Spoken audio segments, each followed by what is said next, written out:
Next है हमारे पास क्वेश्चन नंबर 10। क्वेश्चन नंबर 10 में हम देखते हैं we say that two vectors v and w। हम इसके अंदर कोई दो वेक्टर हैं और वो क्या है, पैरेलल हैं। If there is a scalar c, अगर कोई स्केलर c हो तो उनके दरमियान क्या रिलेशन होगा, उनके दरमियान ये वाला रिलेशन होगा, यानी कि जो v है वेक्टर वो किसके इक्वल होगा अगर हम w को क्या कर दें, किस स्केलर के साथ मल्टीप्लाई कर दें। The point in same direction, उनकी डायरेक्शन सेम कब होगी, जब हमारा जो स्केलर है वो क्या हो, ग्रेटर देन 0 हो। और and the vectors point in the opposite direction, और उनकी जो डायरेक्शन है वो ऑपोजिट कब होगी, जब हम स्केलर क्या ले लें, नेगेटिव ले लें। तो इसका पार्ट ए है फाइंड टू वेक्टर्स। हमने दो वेक्टर फाइंड आउट करने हैं जिनकी लेंथ क्या हो, 2 हो और वो पैरेलल हो किसके, इस वेक्टर v के पैरेलल हो।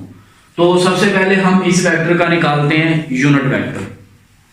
तो वेक्टर v हमारे पास है 2i minus 4j plus 4k। तो अगर हम इसकी मैग्नीट्यूड कैलकुलेट करना चाहते हैं तो इसकी मैग्नीट्यूड हमारे पास क्या हो जाएगी, 2 का स्केयर हो जाएगा हमारे पास 4, और यहां पे जो है वो 4 का स्केयर हो जाएगा 16, और ये भी कितना हो जाएगा हमारे पास 16 हो जाएगा। ये होगा 32 और प्लस 4 ये हो जाएगा हमारे पास 36, और इस वेक्टर की जो मैग्नीट्यूड आ गई है वो हमारे पास कितनी आ गई है, 6 आ गई है। अब हम निकालते हैं यूनिट वेक्टर। तो वो क्या होता है, वेक्टर ओवर मैग्नीट्यूड। वेक्टर हमारे पास ये है 2i minus 4j plus 4k divided by 6। अब हमें ये कहा गया था कि एक बार आपने जो स्केलर है वो क्या लेना है, पॉजिटिव, और दूसरी बार आपने जो स्केलर है वो क्या लेना है, नेगेटिव लेना है। और यहां पे हमें जो स्केलर है वो क्या दे दिया गया, हमें 2 स्केलर दे दिया गया।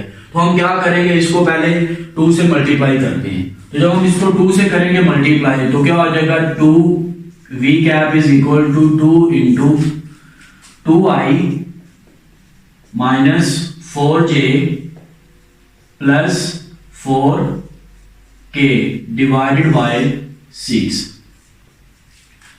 तो जब इस 2 को इससे मल्टीप्लाई करेंगे हमारे पास बन जाएगा 4i minus 8j plus 8k divided by 6।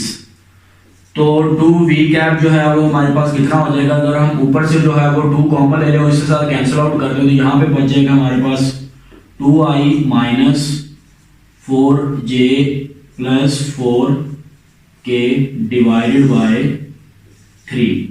इसको हम मजीद लिख सकते हैं 2/3i minus 4/3j plus 4/3k।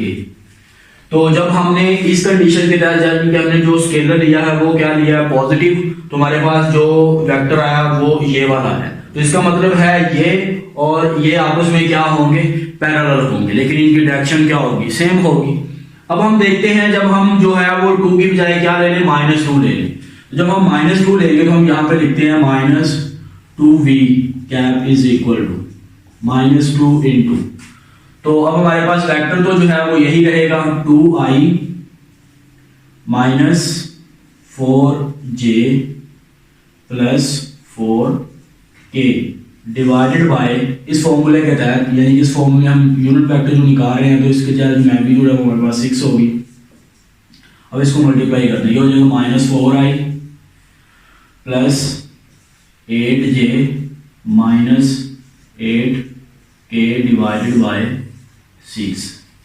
तो हम सिमिलरली जो जैसे हमने यहाँ पे कॉमन लिया, ऊपर से अगर हम 2 कॉमन लें और वो इस 6 से जब कैंसिल आउट करेंगे तो हमारे पास आ जाएगा -2i, और यहाँ पे रह जाएगा plus 4j minus 4k divided bye 3, और इसको हम मजीद लिख सकते हैं -2/3i प्लस 4/3j और -4/3k।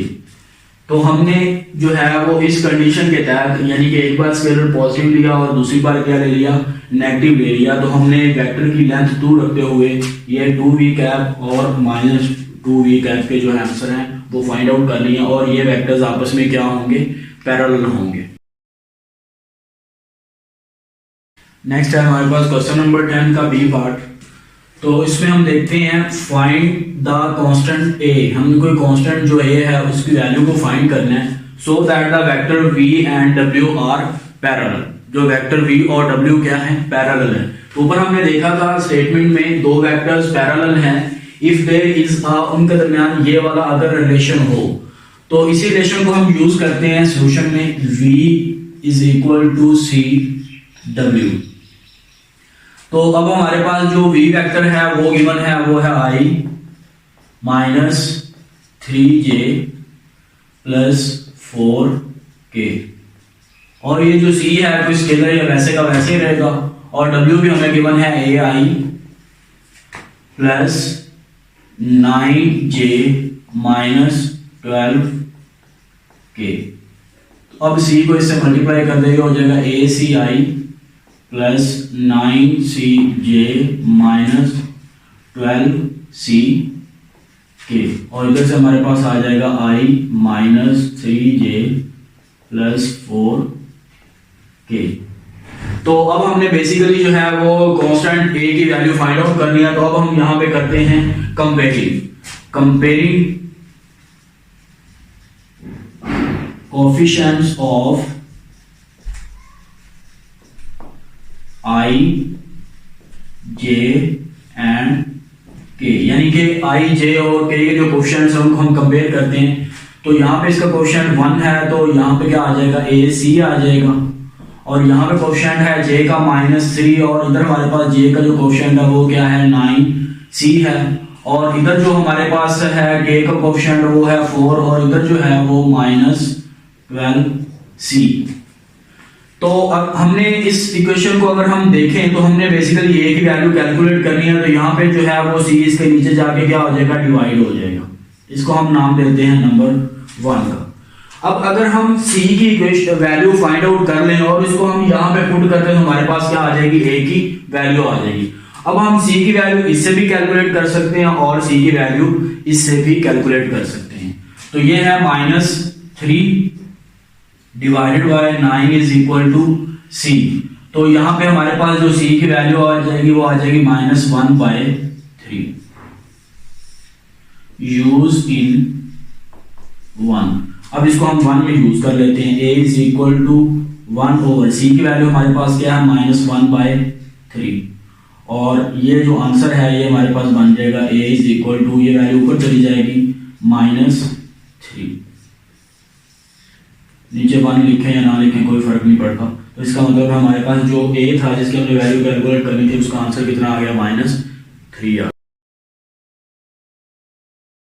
नेक्स्ट है हमारे पास पार्ट नंबर सी। तो उसमें हमें ये कहा जा रहा है फाइंड अ वेक्टर। अब हमें एक वेक्टर फाइंड करना है ऑफ लेंथ 5, जिसकी लेंथ क्या हो, 5 हो, in the direction opposite to that, यानी कि इस वेक्टर के वो क्या हो, ऑपोजिट हो, और उसकी लेंथ क्या होनी चाहिए, 5 होनी चाहिए। ये बेसिकली हमने जो पार्ट ए किया उसी तरह का ही है। तो वेक्टर वी हमें गिवन है, वो क्या है, i minus 2j plus 3k। अब हम इसकी निकालते हैं मैग्नीट्यूड। जब इसकी मैग्नीट्यूड कैलकुलेट करेंगे 1 का स्केयर 1 ही होगा, और जो -2 है इसका स्केयर हमारे पास बन जाएगा 4, और जो 3 है इसका स्केयर क्या हो जाएगा, 9। तो ये हमारे पास आ जाएगा 14। इसकी मैग्नीट्यूड आ गई। अब हम निकालते हैं यूनिट वेक्टर। तो यूनिट वेक्टर क्या होता है, वेक्टर ओवर मैग्नीट्यूड। तो वेक्टर हमारा क्या है, i minus 2j plus 3k divided by 14 square root. लेकिन हमने ऐसा वेक्टर फाइंड आउट करना है जिसकी लेंथ क्या हो, 5 हो, लेकिन इससे उसकी डायरेक्शन क्या होनी चाहिए, ऑपोजिट होनी चाहिए। तो हमने देखा था जब हमने ऑपोजिट डायरेक्शन करनी होती है, जो हमारा स्केलर है वो क्या होना चाहिए, लेस देन 0 होना चाहिए, यानी कि वो नेगेटिव होना चाहिए। यानी कि अब हम जो है वो 5 कौन सा इसके साथ मल्टीप्लाई करवाएंगे, -5 को मल्टीप्लाई करवा देंगे, तो जो डायरेक्शन है वो क्या हो जाएगी, ऑपोजिट हो जाएगी। तो -5 i minus 2j plus 3k divided by 14 square root. जब इसको इसे मल्टीप्लाई करेंगे हो जाएगा 5i plus 10j minus 15k divided by 14 square root, और इसको हम मजीद लिख सकते हैं -5/14 square root into I plus 10/14 square root into J minus 15/14 square root into K. तो ये वेक्टर क्या आ गया, इसके है वो किस डायरेक्शन में, ऑपोजिट डायरेक्शन में, और इसकी जो लेंथ है वो क्या होगी -5 होगी, यानी कि यहाँ पे 5 है लेकिन ऑपोजिट डायरेक्शन होने की वजह से हम क्या ले रहे हैं -5 ले रहे हैं। अब हमारे पास क्वेश्चन नंबर 10 का डी पार्ट, तो उसमें हमें ये कहा जा रहा है फाइंड ए एंड बी। हमने कोई कांस्टेंट ए और बी फाइंड आउट करना है, तो हमें एक वेक्टर ये गिवन है और दूसरा ये गिवन है, और हमें ये बताया जा रहा है ये वेक्टर क्या है, आपस में पैरेलल है। तो अगर हम स्टेटमेंट पे क्वेश्चन 10 की जो स्टेटमेंट है उस पर गौर करें तो vector v and w in space parallel होंगे कब, जब वो इस रिलेशन के तहत होंगे। तो हम लेफ्ट कर लेते हैं, ये जो वेक्टर है ये v है, left 3i minus j plus 4k, ये हमारे पास क्या है v है, और दूसरा हम वेक्टर जो है वो क्या ले लेते हैं w ले लेते हैं, वो हमारे पास है ai plus bj minus 2k। तो अब जो हमें रिलेशन गिवन है, यानी कि सिंस जो चीज हमें गिवन है वो क्या है, v vector is equal to c multiply vector w, ये स्केलर मल्टीप्लिकेशन है। अब v को हम यहां पे रखते हैं तो ये हो जाएगा 3i minus j plus 4k is equal to c into ai plus bj minus 2k। अब c को हम मल्टीप्लाई करवा देते हैं, ये हो जाएगा aci और ये क्या हो जाएगा प्लस bcj माइनस 2ck। तो इधर से हमारे पास 3i minus j plus 4k। तो जैसे हमने पार्ट नंबर बी को सॉल्व किया था, अब हम क्या काम करेंगे, i j और k जो है उनके कोएफिशिएंट को क्या करेंगे, कंपेयर करेंगे। हम यहां पे लिखते हैं कंपेयरिंग। कंपेयरिंग क्या करनी है हमने, i को अगर कंपेयर करें तो इधर हमारे पास i का जो कोएफिशिएंट है वो क्या है 3, और इधर हमारे पास क्या है AC है। फिर इधर हमारे पास है BC, और इधर हमारे पास क्या है -1, और इधर हमारे पास क्या है -2C, और इधर हमारे पास जो K का कोएफिशिएंट है वो क्या है 4। अब हमने बेसिकली वैल्यूज निकालनी है A और B की। तो यहां से अगर हम a की वैल्यू निकालना चाहते हैं तो जो c है इसके नीचे आप क्या हो जाएगा डिवाइड, तो ये हो जाएगा 3/c, इसको हम क्या देते हैं इक्वेशन नंबर 1। और यहां से हम b की वैल्यू निकाल सकते हैं, तो b हमारे पास क्या हो जाएगा -1/c, इसको हम क्या देते हैं नंबर 2। अब अगर हम गौर करें तो अगर हमने a की वैल्यू निकालनी है तब भी हमें c की जरूरत है, और अगर हमने b की वैल्यू निकालनी है तब भी हमें किसकी जरूरत है, c की जरूरत है। और इससे हम c की वैल्यू निकाल सकते हैं। अगर हम c की वैल्यू निकालना चाहते हैं तो ये हो जाएगा 4/-2 इज इक्वल टू c, तो यहां से c की वैल्यू हमारे पास आ जाएगी -2।